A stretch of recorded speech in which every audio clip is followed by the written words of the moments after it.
दोस्तों, सोचो अगर मैं आपको कहूं कि अमेरिका की CIA ने कभी साइकिक पावर्स को यूज करके दुनिया के राज देखने की कोशिश की थी, तो क्या आप मानोगे?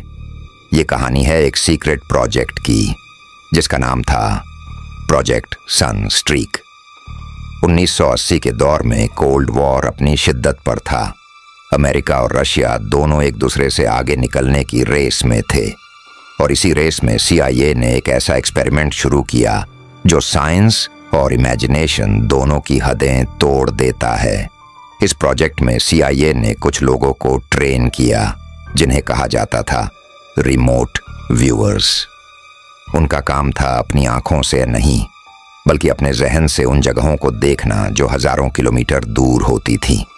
क्या आप सोच सकते हो, एक आदमी वॉशिंगटन DC में बैठे बैठे रशिया के सीक्रेट मिलिट्री बेस की तस्वीर खींच रहा है, सिर्फ अपने दिमाग से। और यह सिर्फ मिलिट्री तक नहीं रुकता था। दोस्तों, एक और शॉकिंग क्लेम सामने आया कि एक साइकिक ने अपनी आंखों में एक मस्त सोने से ढका हुआ वुडन बॉक्स देखा, जिसके ऊपर 6 पंख वाले स्वर्गदूत बने हुए थे। CIA एनालिस्ट्स ने कहा, शायद यही था अर्क ऑफ द कोवेनेंट वास्टो, वही राज जो हजारों सालों से गुम है। रिपोर्ट्स के मुताबिक कुछ रिमोट व्यूअर्स ने रशिया के गिरे हुए एयरक्राफ्ट तक का लोकेशन सही बताया, लेकिन ज्यादा केसेस में उनकी प्रेडिक्शंस वेग और अनरिलायबल थी।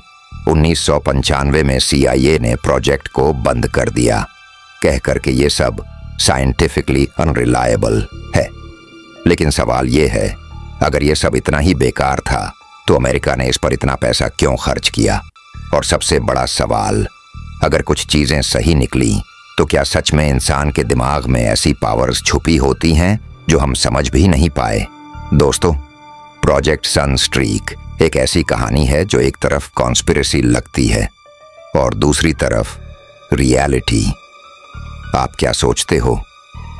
क्या CIA ने साइकिक स्पाइस के थ्रू सच में दुनिया के सीक्रेट्स देखे, या फिर ये सिर्फ एक और कोल्ड वॉर का ड्रामा था?